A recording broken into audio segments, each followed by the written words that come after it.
Nous, on a une conviction qui est hyper forte chez Mata et chez Osmo, c'est que on voit la sobriété énergétique comme un défenseur de valeur. C'est-à-dire qu'un actif qui vaut 100 aujourd'hui et qui se positionne pas sur une trajectoire de décarbonation, de sobriété énergétique à terme, il vaudra 80, 90. Ça, on en est persuadé et on le voit déjà, d'ores et déjà sur le marché immobilier.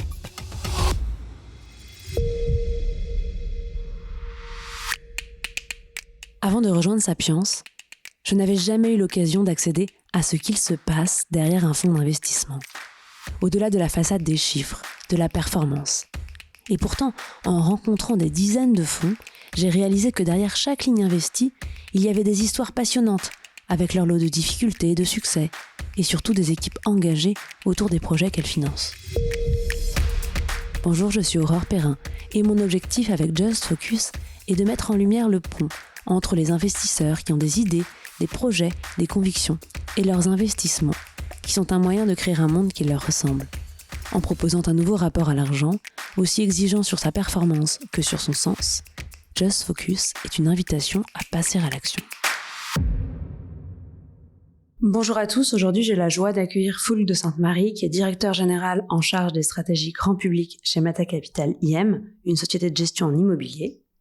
Il est venu nous parler de la SCPI Osmo Énergie, lancée il y a à peine plus d'un an, début 2024, dans un contexte immobilier particulier. Foulk, déjà merci beaucoup d'être là. Merci. Notre audience se pose beaucoup de questions sur ce marché, et donc je trouvais vraiment intéressant de t'entendre, toi qui as vraiment un œil expert sur le sujet, et aussi que tu puisses nous partager tes analyses et tes premiers retours. Mais avant tout ça, est-ce que tu peux te présenter, s'il te plaît ? Bonjour Aurore, merci de me recevoir. Donc je suis Foulk de Sainte-Marie, effectivement depuis 4 ans chez Mata Capital. Je suis directeur général de Mata Capital IM, donc de la société de gestion, en charge notamment des stratégies grand public, long terme pour le mass affluent. J'ai toujours travaillé en société de gestion immobilière. J'ai commencé d'abord chez BNP Paribas Reim à l'époque, il y a plus de 10 ans maintenant. Ensuite, j'ai été chez Perial Asset Management et ensuite, je suis allé dans une société de gestion qui s'appelle Atlan Voisin pour créer un petit projet qui s'appelait MyShare Company, qui était une petite société de gestion immobilière dont j'étais le directeur général. C'était une JV entre Atlan Voisin et AXA. Voilà. Et j'ai eu l'occasion de rencontrer Jean-Baptiste Praca, créateur de Mata, il y a maintenant quasiment 10 ans. On s'est bien entendu et je l'ai rejoint il y a 4 ans ici. Ok, top. Et alors je précise d'ailleurs pour ceux qui nous écoutent, Jean-Baptiste Praca est déjà venu sur ce podcast pour nous parler d'un autre fonds. Donc si vous voulez en savoir plus sur Mata Capital, vous pouvez toujours l'écouter, elle est toujours disponible sur toutes les plateformes d'écoute, cette interview. Tu me dis que tu as rencontré Jean-Baptiste il y a 10 ans. Mais qu'est-ce qui t'a poussé peut-être à rejoindre Mata Capital il y a 4 ans ? Qu'est-ce que t'as trouvé là que t'avais peut-être pas dans tes anciens C'est une bonne question. Moi, j'avais beaucoup aimé la rencontre avec Jean-Baptiste Praca et son dynamisme, son pragmatisme aussi et l'énergie qu'il a pour développer cette société de gestion. Donc, on s'était tout de suite très bien entendu. À l'époque, Mata Capital était centré quasi exclusivement sur une clientèle institutionnelle, qui était moins mon cœur de métier à moi, parce que moi, je viens plutôt du monde retail. Et on avait toujours un peu rigolé en disant, le jour où tu crées des stratégies à destination du grand public, voilà, on pourra peut-être travailler ensemble. Ça a été le cas à partir de fin 2020, début 2021. Donc c'est à ce moment-là que je l'ai rejoint. Et voilà, depuis 2021, on développe cette stratégie à destination du grand public et qui marche plutôt bien pour l'instant. Ok, je vois que tu fais vraiment cette distinction entre grand public versus institutionnel. Est-ce que tu peux peut-être nous expliquer justement comment est-ce que ça s'organise chez Mata Capital ? Ouais, c'est important t'as raison, c'est important de le souligner. Mata Capital, à l'origine, donc créé en 2015, qui a levé un peu plus d'1,2 milliard d'equity auprès justement d'une clientèle institutionnelle de grandes familles fortunées françaises, etc., et qui a structuré des fonds à destination de cette clientèle-là pendant quasiment 10 ans, avec un bon track record et des performances extrêmement robustes. Donc Mata Capital a connu un fort développement sur l'ensemble de ces années-là. Et à partir de 2021, on a souhaité, donc du coup avec Jean-Baptiste, asseoir, si tu veux, la société de gestion autour d'un autre axe qui est celui du grand public. Donc on a commencé par créer des sociétés civiles distribuées en unités de compte au sein de contrats d'assurance vie. Voilà, ont plutôt bien marché. On a levé plus de 300 millions d'euros en 2 ans à partir de 2021. Et la dernière brique de cette diversification, c'était de créer la SCPI, Osmo Énergie, dont on va peut-être un petit peu parler, qui là, pour le coup, est le produit retail par excellence. Et en fait, on a créé une marque dédiée au grand public qui s'appelle Osmo, une marque chapeau aux produits justement grand public. Donc, on a ces sociétés civiles en unité de compte qui est sous la gamme Osmo Valeur. On a créé la SCPI qui s'appelle Osmo Énergie et on a aussi des produits value add qui s'appellent Osmo Opportunité, qui est là pour plus sur des stratégies très opportunistes court terme, immobilières. Et enfin, on a également des petits clubs privés, club deal immobilier, donc sous la marque Osmo Club Privé. Donc aujourd'hui, on couvre vraiment tout le scope, à la fois des produits distributifs, à la fois des produits capitalisants et l'ensemble des stratégies immobilières, soit long terme, soit court terme. Super clair. Alors, peut-être que c'est important de le préciser dès maintenant.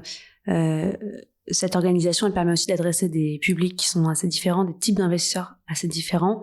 La SCPI étant, comme tu le dis, peut-être celle qui est la plus accessible, la plus grand public, et c'est là-dessus qu'on va s'arrêter aujourd'hui. Mais peut-être par rapport à toutes les typologies de fonds que tu viens d'énoncer, pour avoir des ordres de grandeur, les autres, ils sont accessible à partir de quel montant? La SCPI, Osmo Énergie, t'as raison, c'est un des piliers du fonds, elle est accessible, on en reparlera, mais elle est accessible à partir de 300 €, donc à partir d'une part. Donc là, c'est effectivement très grand public. Nous, c'était un des objectifs, c'était de la rendre la plus accessible possible, justement. Et pardon, je te coupe, mais pourquoi, question volontairement un peu provoque, mais pourquoi quand t'as la chance de pouvoir travailler avec des institutionnels qui mettent des gros tickets d'un coup, tu as envie de t'embêter à gérer des petits investisseurs qui ont potentiellement posé plus de problèmes? Non, mais t'as raison, c'est une bonne question.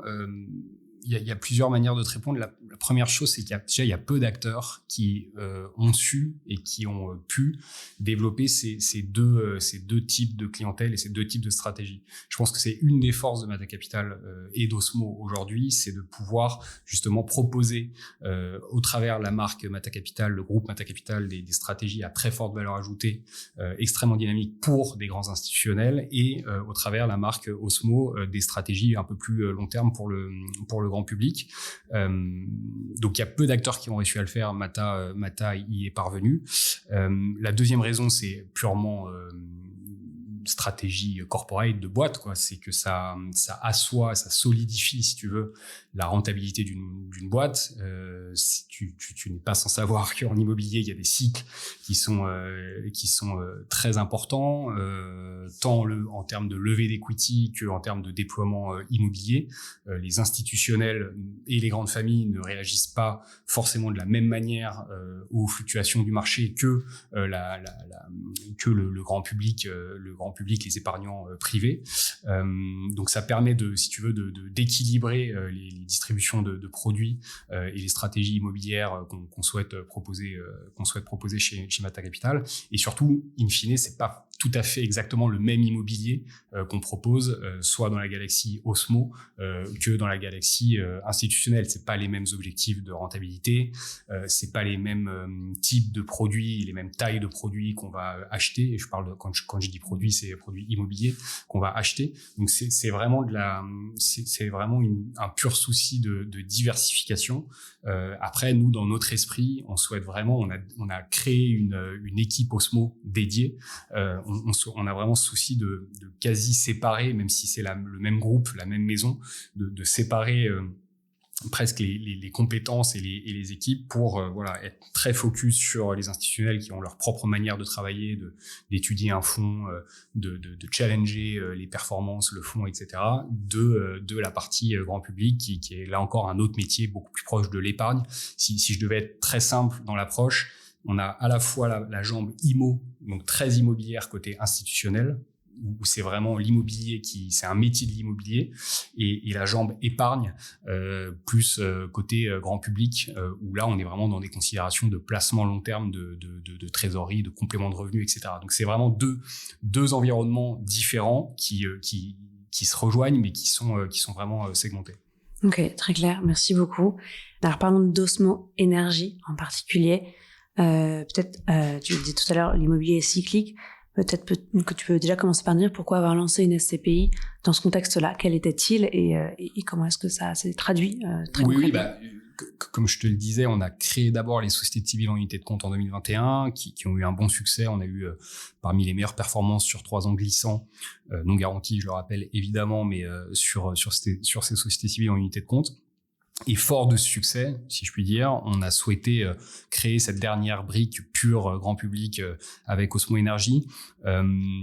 Cette création, elle a duré longtemps, on y a longuement réfléchi, on a souhaité, on va en parler, mais agréger tout ce qui se fait presque de mieux dans le secteur des SCPI. Et il s'avère qu'elle s'est trouvée dans un timing d'investissement extrêmement favorable pour l'immobilier. T'es pas sans savoir qu'on a connu là ces deux dernières années une forte crise et une forte correction des valeurs en immobilier. Et donc, du coup, le timing d'investissement était absolument parfait pour lancer un produit grand public, là, from scratch, d'avoir une feuille blanche pour constituer un patrimoine de qualité en France et en Europe. Et c'est ce qu'on a fait avec Osmo. Donc, la fenêtre de tir était intéressante à plus d'un titre. Ok. Et alors, vous avez un positionnement assez ciblé sur l'énergie. Ouais. En fait, il y a 3 piliers, si je peux les rappeler brièvement, dans la création d'Osmo Energy. Le premier pilier, c'est une performance financière qui est ambitieuse. Aujourd'hui, si tu veux être lisible par le marché dans le marché des SCPI, par les réseaux de CGP, par les épargnants, etc., il faut avoir une performance financière qui est ambitieuse. Nous, on vise du 6% sur le long terme, non garanti bien sûr. On a fait une bonne perf pour notre première année qui est à 9,33, mais sur le long terme, on vise du 6%. Donc ça, c'est le premier pilier. Le deuxième pilier, c'est de constituer un patrimoine diversifié, très mutualisé, avec une forte, effectivement, thématique liée à la sobriété énergétique et à l'environnement, à la sobriété carbone.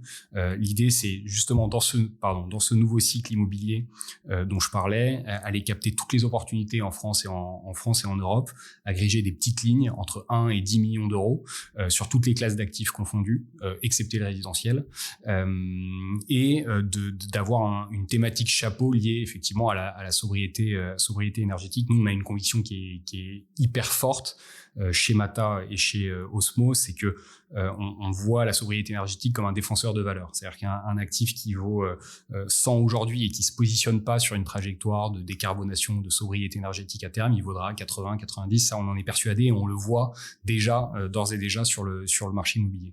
Donc ça, c'est le deuxième pilier. Et le troisième pilier, j'en ai un peu parlé, c'est l'accessibilité en termes de produits d'épargne, accessible à partir de 300 €, la distribution des dividendes qui est mensuelle. Il n'y a pas beaucoup de SCPI sur le marché qui distribuent mensuellement les revenus, le réinvestissement des dividendes à partir de 1 €, les versements programmés à partir de 1 €, etc., etc. Donc c'était d'agréger toutes les briques un petit peu sympa, si je puis dire, qui font que le produit d'épargne est dynamique et accessible. Donc ça s'articule autour de ces 3 piliers. Et vraiment, le fil rouge de tout ça, c'est de donner accès aux épargnants privés, donc aux particuliers, l'expertise justement institutionnelle du groupe Mata Capital. Et c'est là où on fait jouer à plein notre double expertise, à la fois instit et à la fois grand public. Donc c'est ce qui nous guide au quotidien, c'est donner accès à une performance et des compétences institutionnelles au plus grand nombre et aux épargnants finaux. Ok. Sur la partie sobriété énergétique, il me semble que vous êtes SFDR 9, donc ouais. Société à impact. Ouais. Non, alors on n'est pas une société à impact. Non, pas société à impact, pardon. Un tout petit peu différent, mais c'est important de préciser le point, tu as raison. SFDR 9, c'est tout simplement le niveau le plus élevé en termes de réglementation européenne liée à la finance durable. Il y a SFDR 6, SFDR 8, SFDR 9, donc ça implique beaucoup de choses à la fois au niveau de la société de gestion, au niveau de la SCPI et au niveau de la gestion des actifs immobiliers en tant que tel. Pour la petite anecdote, on est la première SCPI qui a été validée, agréée par l'AMF en tant que CFDR 9. Il y a certaines SCPI qui s'étaient auto-classifiées SFDR 9 au moment de la sortie de la réglementation. Nous, on est la première SCPI et ça nous a valu beaucoup d'échanges avec l'AMF qui a été validée en tant que SFDR 9. On est labellisé ISR, évidemment, aussi. C'était un des engagements qu'on avait dans la première année de lancement. Donc, on a été labellisé ISR il y a quelques mois. Mais voilà, tout ça rentre dans notre conviction d'allier à la fois une performance extra-financière liée à l'environnemental et une performance financière liée à la distribution des revenus, etc. Et au-delà du projet initial et l'obtention du tampon AMF sur le sujet, est-ce que c'est quelque chose qui parle particulièrement aux investisseurs ou plutôt aux locataires ? Alors, c'est là encore une bonne question. C'est quelque chose qui, on va pas se le cacher, qui est assez difficilement compréhensible et qui est relativement abstrait pour les épargnants finaux. Dire à un monsieur ou à une dame qui va nous confier 5 ou 10 000 euros qu'on est SFDR 9, c'est trop abstrait, je pense, aujourd'hui, pour qu'ils comprennent exactement la finalité de la chose. Ça n'a rien à voir avec les locataires. Alors, on a beaucoup d'engagement auprès des locataires par ailleurs. C'est une des implications d'être SFDR 9, mais les locataires sont pas partie prenante particulièrement de cette prise de décision-là. C'est là où ça a presque le plus d'impact, et là on l'a fait presque sans faire exprès, c'est que c'est plus les investisseurs institutionnels qui sont sensibles au fait qu'on soit SFDR 9 ou pas. Le fait est qu'il n'y a pas d'investisseurs institutionnels dans la SCPI, donc l'un dans l'autre ça sert pas à grand chose, tu me diras, mais nous en fait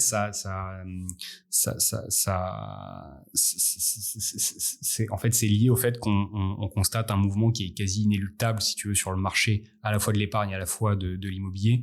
C'est la place de l'environnemental, du développement durable, de la sobriété énergétique, de la sobriété carbone qui est en train de prendre dans le marché immobilier. Et donc on s'est dit, au moment de créer la SCPI, autant se mettre à la pointe tout de suite en termes de réglementation, parce que de toute façon c'est un mouvement inéluctable, même si on peut en parler des heures.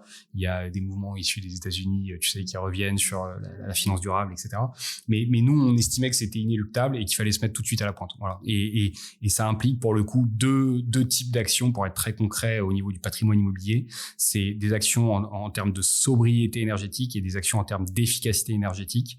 C'est-à-dire que d'une part on va agir auprès du locataire, t'as raison, c'est-à-dire qu'on va donner des guides aux locataires et être le plus proche possible du locataire pour leur expliquer comment optimiser leur consommation énergétique. Donc on a créé tout un guide hyper bien fait où on leur donne plein d'idées de prestataires, typologie de consommation par typologie de consommation pour optimiser.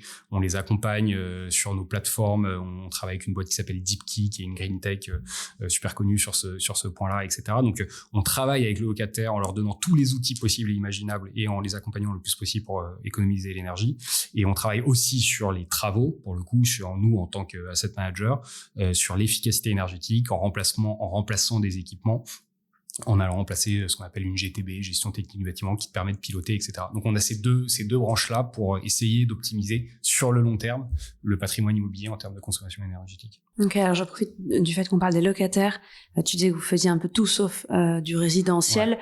C'est quoi vos actifs de prédilection ? Est-ce que tu parlais peut-être un peu des retail parks ? Ouais, on est très opportuniste dans l'approche, je le disais. On regarde tout sauf le résidentiel. Alors pourquoi pas de résidentiel ? Parce que c'est pas assez distributif pour le produit SCPI en tant que tel, qui est par excellence et par définition un produit de distribution. Qu'est-ce qu'on aime ? On aime les petits volumes, le commerce effectivement qu'on estime extrêmement bien pricé dans le marché aujourd'hui. Nous historiquement chez Mata Capital, on a une très forte compétence sur le commerce de périphérie, notamment les retail parks, tu le disais, avec des enseignes liées au discount, au sport, etc. qui se portent très bien, qui ont très bien résisté au Covid notamment. Donc on a une très très forte compétence sur les locaux commerciaux. On a une très forte compétence également sur le bureau. Nous, on estime que le bureau n'est pas forcément décédé ad vitam aeternam.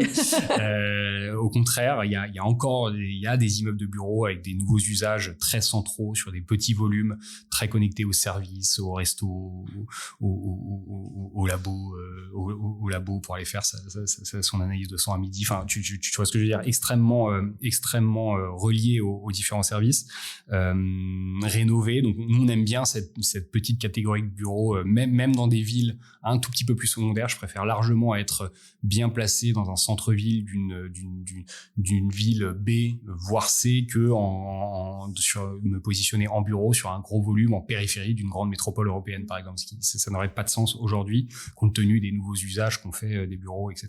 Et on regarde aussi de la logistique, des locaux d'activité. Voilà, on est très opportuniste dans l'approche en France et en Europe, hors de France. C'est curieux que tu me détailles peut-être une de ces Les acquisitions. Oui. Je peux te donner le détail de notre dernière acquisition, par exemple, sur Osmo Energy. Osmo Energy, on vient d'acheter justement un petit immeuble de bureau à Bristol. C'est exactement ce que je te disais. Bristol, c'est pas Londres, mais ça reste une des villes les plus dynamiques du UK. On est extrêmement central dans la ville de Bristol. On est à proximité immédiate de ce qu'on appelle le quartier prime d'un point de vue tertiaire de Bristol. Et là, on achète un immeuble rénové récemment, donc qui est nickel d'un point de vue, pour le coup, énergétique. On achète un immeuble qui est loué à un locataire étatique.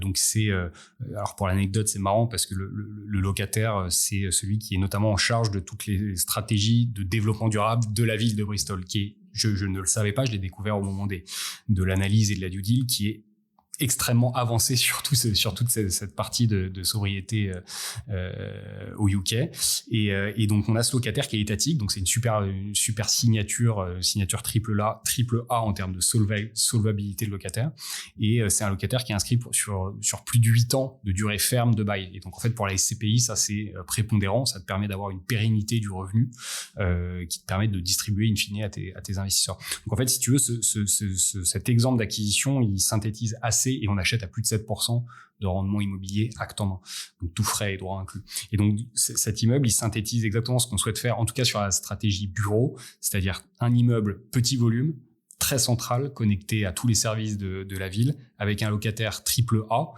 et un taux de rendement immobilier assez attractif. Donc on s'interdira pas de faire du bureau. J'ai fait exprès de prendre cet exemple parce que c'est pour montrer qu'on s'interdira pas de faire du bureau à petite dose évidemment, et on va le mutualiser avec du commerce, de l'activité, de la logistique et tout. Mais il y a encore de bonnes opportunités en bureau. Oui. Ok. Et tu parles d'un deal que vous avez sourcé à Bristol. Tu disais tout à l'heure que vous étiez présent dans toute l'Europe, je crois à plus de 60%, européen versus France. Ouais. Comment est-ce que vous sourcez ces deals-là? Est-ce que vous avez des équipes sur place? Vous avez quelqu'un à Bristol qui a entendu parler de c'est une question qu'on nous pose beaucoup. Il y a un peu deux modèles dans les SCPI qui vont à l'étranger. Déjà, il faut savoir que c'est une petite intermède, mais c'est une grosse demande des épargnants finaux d'être exposés en zone euro pour des questions évidemment fiscales, parce qu'il y a un intérêt fiscal à être investi hors de France et donc en zone euro. Donc il y a beaucoup de SCPI aujourd'hui qui flèchent des capitaux hors de la zone euro. Est-ce que tu peux détailler quand même cet intérêt fiscal Ouais, alors de manière très très simple, les niveaux d'imposition ne sont pas les mêmes en France que dans le reste de la zone euro. Il y a surtout notamment un aspect prépondérant, c'est que il y a une économie de 17.2, donc de PFU, de prélèvement forfaitaire unique. Donc t'as d'office une économie de 17.2 sur ton revenu, enfin sur le produit qui est généré par les investissements à l'étranger. Donc en fait mécaniquement c'est plus intéressant pour l'associé final d'avoir une majorité de revenus à l'étranger que en France. Après je mets quand même un holà, un bémol là-dessus, c'est qu'il y a j'ai un peu l'impression que les SCPI pan-européennes sont les nouvelles, si tu veux, SCPI thématiques. Pendant des années, il y a eu plein de SCPI thématiques qui se sont créées, etc.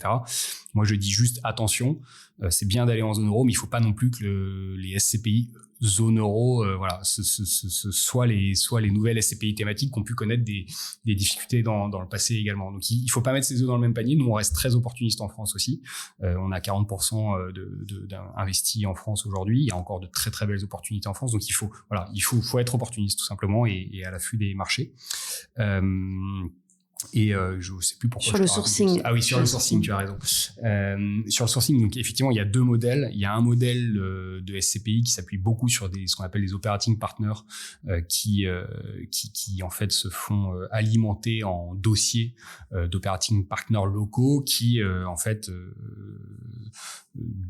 distribuent des opportunités immobilières dans les pays étrangers à un peu toute la place des SCPI françaises. Moi, c'est pas ma conviction. Je préfère largement que nos équipes à nous, Osmo, aillent sur les marchés, prennent un train, prennent un avion s'il faut, pour aller découvrir les marchés, les parties prenantes du marché, les vendeurs, les avocats, les agents locaux, etc., les locataires, pour petit à petit devenir des spécialistes, ou en tout cas des connaisseurs très fins de ces marchés-là. Donc nous, on a 2 personnes à plein temps qui passent leur temps temps à sourcer des deals dans ces pays de la zone euro.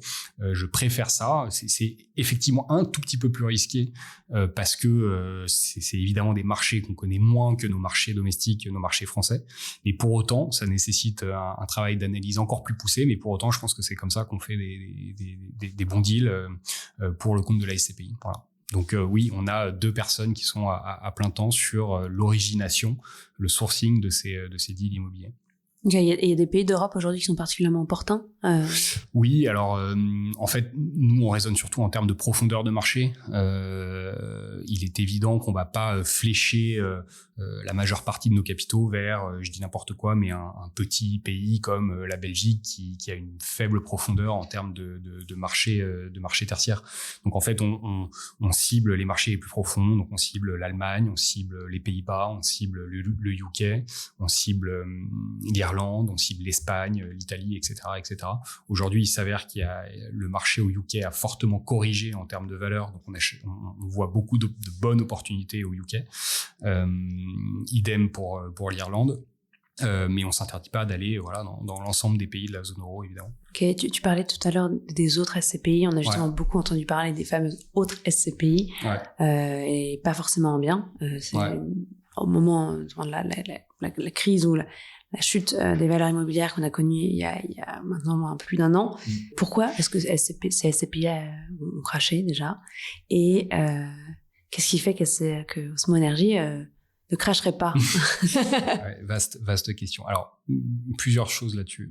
Premièrement, déjà, très loin de moi l'idée de critiquer ce qu'on appelle les SCPI historiques qui ont pu cracher, parce que c'est un métier qui peut paraître simple. Enfin, en tout cas, le produit SCPI en tant que tel peut paraître simple, mais c'est pas si simple que ça à gérer. Donc, je critiquerai jamais des SCPI qui ont craché. Le deuxième point que je peux te dire, c'est que on oppose beaucoup les SCPI entre elles en ce moment, entre les anciennes, les néo-SCPI, c'est un terme que moi j'aime pas trop. Ce que je peux dire, c'est qu'il y a des SCPI qui ont anciennes, qui ont mal travaillé, évidemment, c'est un fait, puisque il y en a certaines qui ont connu des dévalorisations. Mais il y a aussi des SCPI anciennes qui ont très bien travaillé. Idem dans les nouvelles SCPI. Il y a des SCPI qui vont bien travailler, il y a des SCPI qui vont mal travailler. Donc ça serait trop simple de dire que les nouvelles SCPI vont remplacer les anciennes SCPI, parce que c'est absolument pas vrai. Je préfère largement différencier les SCPI selon les générations, tu vois, presque le cycle de la vie. T'as des SCPI aujourd'hui toutes bébés, toutes mignonnes, qui ont encore rien prouvé, qui font beaucoup de bruit, parce que un bébé ça crie. Je crois que t'as des enfants, donc tu sais ce que c'est. Qui sont toutes belles, toutes mignonnes, qui font beaucoup de bruit. T'as des SCPI, mais qui ont encore rien fait. T'as des SCPI ados qui sont en pleine force de l'âge, qui sont tout feu tout flamme, etc. Donc c'est pas trop où ils vont. T'as des SCPI un peu plus matures, jeunes cadres dynamiques. Je nous mets, si tu veux, dans cette catégorie de jeunes cadres, qui a l'avenir devant eux, mais qui commencent à être extrêmement professionnels. T'as des SCPI un peu plus seniors, un peu plus mûrs, peut-être un peu plus proches de la fin de carrière professionnelle, tu vois. Mais je préfère cette distinction-là. Et puis malheureusement, t'as des SCPI proches de la retraite, voire parfois en EHPAD ou proche de la mort. C'est compliqué à entendre. On ne citera surtout pas les noms. Tu veux, tout ça pour dire que je préfère cette distinction qui est un peu plus fine que les anciennes versus les néo-SCPI. Après, pour répondre à ta question, qu'est-ce qui fait que Osmo se crachera pas à l'avenir, et qu'est-ce qui fait que certaines ont pu se cracher?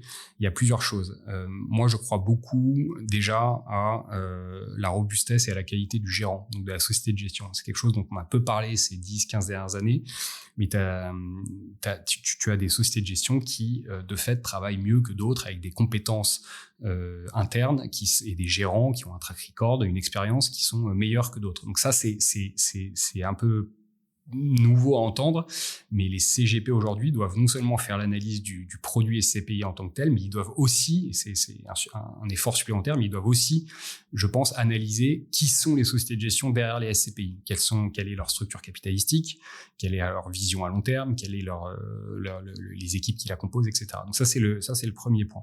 Ensuite, t'as des SCPI qui ont des stratégies d'investissement immobilier qui sont différentes que d'autres. Nous, par exemple, chez Osmo, on croit beaucoup à la mutualisation du risque locatif et au fait d'agréger énormément de petites lignes. Je parlais tout à l'heure dans la stratégie immobilière d'agréger des lignes entre 1 et 10 millions d'euros. Nous, on s'astreint à ça, c'est notre fil rouge, c'est notre fil conducteur. On souhaite agréger une multitude de lignes, de petites lignes, parce que c'est pas pareil quand un locataire qui paye 50 000 euros de loyer part sur la performance du fonds que quand un locataire paye 1,2 million ou 1,5 million de loyer annuel part. Donc ça n'a pas le même impact sur la performance. Donc c'est une des convictions qu'on a nous chez Osmo et que j'ai appris notamment de quelqu'un avec qui j'ai beaucoup travaillé, qui s'appelle Jean-Christophe Antoine, qui est le patron d'Atlan Voisin, qui m'a formé, qui m'a tout appris. Lui, il s'est astreint pendant des années. Et Atlan Voisin aujourd'hui a bien résisté à la crise. Il s'est astreint à agréger une multitude de petites lignes. Donc il y a tout un tas de raisons qui font que des SCPI se sont crachés, le terme est un peu violent, mais ont perdu en valeur et que d'autres ont mieux résisté. Voilà. Et nous, c'est notre métier, c'est d'essayer de mieux résister. Ce qui est important de dire, c'est que c'est un produit long terme avant tout. Il faut avoir le souci de l'épargnant final, mais permanent à chaque comité d'investissement, à chaque opportunité immobilière analysée. Il faut se dire, est-ce que je l'achèterai pour moi-même avec mes propres deniers. Il faut toujours avoir le souci d'épargnant sur le très long terme.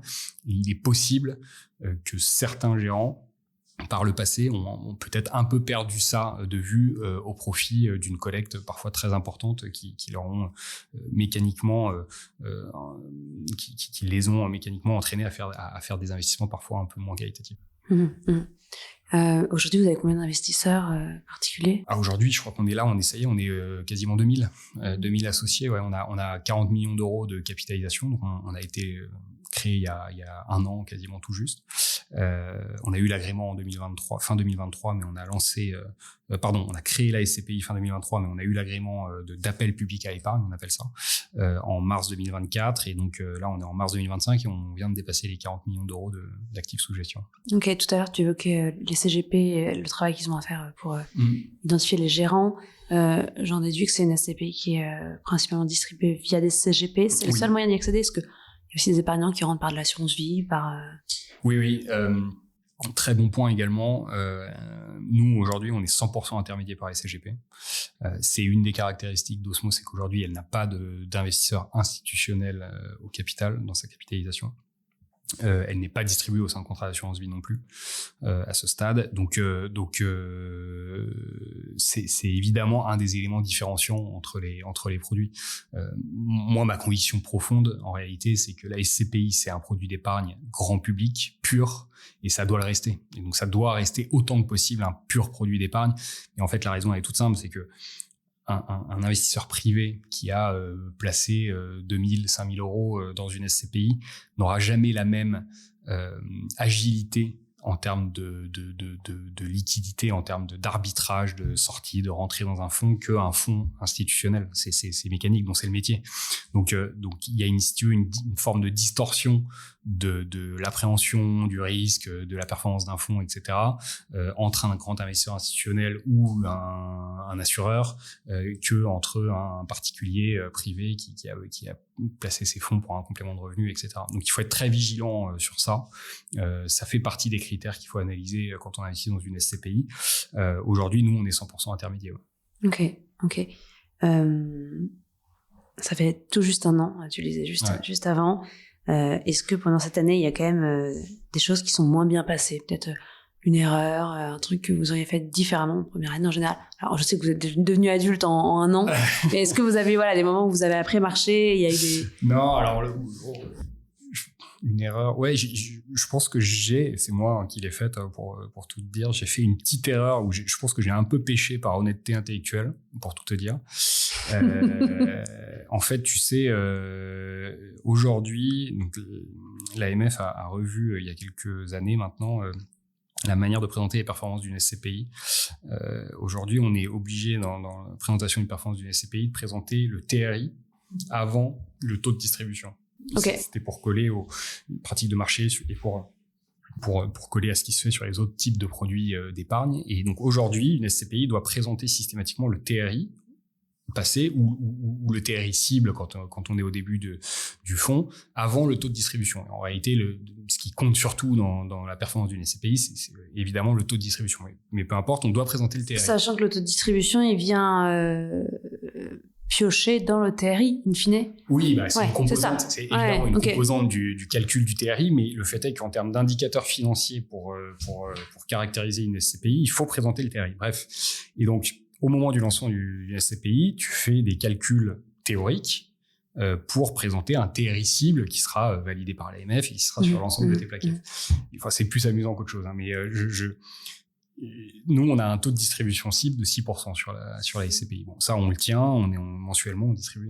Sauf qu'au moment de faire nos simules financières, pour calculer le TRI, je sais pas pourquoi, j'ai péché par honnêteté, c'est-à-dire que j'ai évidemment basé sur une durée de détention cible de 10 ans des distributions sur la base de 6%, ça c'est très bien, tu le disais, c'est une des composantes du TRI, mais j'ai aussi mis des revalorisations de prix de la part théoriques dans mon modèle de calcul de TRI cible, des revalorisations de prix de part. J'ai mis, je crois que j'avais mis 2,50% en année 5 et 2,50% en année 10. Mais ça, c'est pure théorie, c'est dans le cadre de... C'est l'équivalent d'une plus-value immobilière qui serait réalisée sur la valeur du bien. En bas de chaîne du patrimoine immobilier, mais c'est l'équivalent d'une prise de valeur du prix de la part en année 5 et en année 10. Donc j'ai mis 5% sur 10 ans. Et en fait, quand tu tires ton calcul de ton TRI, j'arrive à 5,50 de TRI. Donc moi, je me suis dit, OK, 5% de revalorisation du prix de la part en 10 ans, ça me paraît ambitieux, ça me paraît atteignable, possible, etc., etc. Et donc, en fait, le problème, c'est que je me suis retrouvé avec un fonds que j'ai commencé à marketer avec un TRI, en gros, affiché à 5%. À 5,5 et un taux de distribution à 6. Et en fait, depuis le lancement de la SCPI, on me pose systématiquement la question. Je comprends pas pourquoi votre TRI il est inférieur à la distrib. Vous présentez un TRI à 5,5 alors que vous avez une distrib à 6, etc. Les gens, et c'est dans le DIC, PRIPS, etc. de la documentation du fonds. Et donc, les gens sont un peu interloqués par ce 5,5. Qui, en réalité, j'aurais juste eu à changer un sombre chiffre dans mon modèle théorique pour au moins coller à 6% de TRI qui aurait été égal à ma distribution. Et je pense qu'on m'aurait absolument jamais posé la question. On m'aurait dit, ah oui, tu as 6% de TRI, 6% de distrib, ok, ça tourne. Et donc, bref, c'est une micro-erreur un peu marketing et où on a été peut-être un peu trop honnête. Il y a des gens d'autres SCPI qui affichent des TRI supérieurs à leur taux de distrib, etc., etc. Donc voilà, petite erreur au lancement de la SCPI. Ok, donc avis aux auditeurs, voilà, ne posez pas la question, vous avez déjà l'explication. Mais je vous l'expliquerai. Mais ouais, ok. Voilà. Non, mais c'est, merci beaucoup pour cette anecdote. Et toi, t'as déjà eu un très beau parcours, hein. T'es assez jeune en plus. Je suis jeune, je sais pas, mais j'ai 36 ans. Ah ouais? 37. Ouais, 36. Donc super parcours quand même, 36 ans. Et c'est quoi ton objectif perso, particulièrement avec Osmo là? Comment tu te projettes? Mon objectif perso, très bonne question, encore une fois. Écoute, moi, mon objectif perso, c'est évidemment de développer Osmo Énergie, c'est de participer au développement de Mata Capital au sens large. C'est un peu idiot à dire, hein, mais mon objectif perso, c'est d'essayer de travailler le mieux possible, quoi. Enfin, de tout donner, de tout faire pour générer une performance la plus longue, la plus pérenne qui soit pour les épargnants finaux. Après, tu vois, ça me fait penser à quelque chose que je te disais tout à l'heure, c'est que on a l'avantage chez Mata, on a une société de gestion derrière avec d'autres produits d'épargne, d'autres clients. Donc on n'est pas, c'est pas une critique, hein, mais on n'est pas comme les nouvelles sociétés de gestion qui créent des nouvelles SCPI qui n'ont entre guillemets que une SCPI pour faire vivre leur société. Donc nous, on souhaite évidemment qu'Osmo Énergie réussisse. Pour autant, on a une société de gestion qui est extrêmement stable et robuste derrière. Donc ça réussit, tant mieux. Ça met plus de temps à réussir, à la limite, c'est pas grave entre guillemets. Et si ça réussit pas, bah écoute, on fera du mieux qu'on peut pour créer peut-être d'autres produits ou s'améliorer, etc., etc. Donc nous, on est long terme. 100% du capital de la société de gestion de Mata Capital est détenu par les managers. Donc on n'a aucune pression, si tu veux, de fonds d'investissement, de banques, de gens qui seraient au capital et qui nous mettraient une pression démesurée. On est chez nous, entre guillemets, donc on se développe à notre rythme, on essaie de travailler le mieux possible, d'être le plus innovant possible, et puis l'avenir nous dira si on a bien travaillé ou pas. Tu parles d'une SCPI qui réussit. Votre objectif peut-être en termes de collecte, ou est-ce que vous avez mis un plafond peut-être? Non, on n'a pas de plafond, on se met pas de limite, mais aujourd'hui, voilà, on a fait 40 millions d'euros au bout d'un an. L'idée cette année, c'est de doubler ou de faire un peu plus, de doubler la taille du patrimoine et de doubler la collecte. Voilà. Après, si on fait entre 70 et 100 millions d'euros par an, on en sera, en tout cas au début, on en sera très très content. Ok. Merci beaucoup. J'ai une dernière question à te poser. Je suis sûre que tu vas peut-être reprendre des choses que tu nous as déjà dites, mais bon, on verra. Est-ce que tu peux me donner 3 critères à analyser, peut-être plus pour un épargnant, un investisseur, pour reconnaître une bonne SCPI? Bonne SCPI. Il y a plein de choses que tu as déjà dites. Hein. Ouais. Alors, premier critère pour moi, je le dis tout le temps, c'est que les gens ont tendance à oublier, c'est analyser la société de gestion derrière. Qui est derrière? Quelle est la structure capitalistique derrière? Qui sont les gérants? Quel est leur track record? Quelles sont les équipes qui achètent l'immobilier? Parce qu'au final, c'est ça. On parle de constituer un patrimoine immobilier. Donc, qui achète l'immobilier? Je sais que c'est compliqué à trouver comme info, mais voilà, c'est analyser la société de gestion. Deuxième critère, moi, j'aime bien toujours regarder la granularité du portefeuille. Alors, deuxième critère, j'en ai un peu parlé, c'est est-ce que la SCPI est aussi distribuée dans des contrats d'assurance vie ou auprès d'une clientèle institutionnelle ou pas, ou est-ce que c'est un pur produit distribué auprès de réseaux de CGP. Et troisième critère, oui, la granularité du portefeuille. Est-ce que le risque locatif en tant que tel, parce que il faut bien comprendre que la SCPI, c'est de la distribution de revenus pérenne dans le temps, quoi. C'est le principal objectif, c'est de donner à des gens. Moi, je les vois en direct, ils me disent, en fait, je vous confie mes économies pour compléter ma retraite ou pour compléter mon revenu mensuel ou tous les 3 mois pour celles qui sont en trimestriel. C'est bien observer la mutualisation du risque locatif. Ne pas avoir trop de ratio d'emprise, soit d'un actif, soit d'un locataire, soit d'un secteur d'activité, soit d'une géographie. C'est d'avoir une SCPI la plus diversifiée possible. Nous, c'est ce qu'on souhaite faire sur Osmo, c'est être diversifié dans les typologies pour passer un peu tous les cycles. L'immobilier est cyclique et touche pas les mêmes typologies au même moment ou les pays et les géographies au même moment. Donc, il faut essayer de passer ces cycles-là. Une des caractéristiques de la SCPI au sens large, c'est d'avoir su, alors là, ça a secoué ces 2 dernières années, mais la SCPI, ça existe depuis 50 ans, grosso modo, et la SCPI, in fine, a su passer les cycles immobiliers et les crises immobilières parfois très violentes. Donc voilà, c'est pour moi le 3e critère, c'est le plus prépondérant, c'est la diversification géographique, typologique et la mutualisation du risque locatif.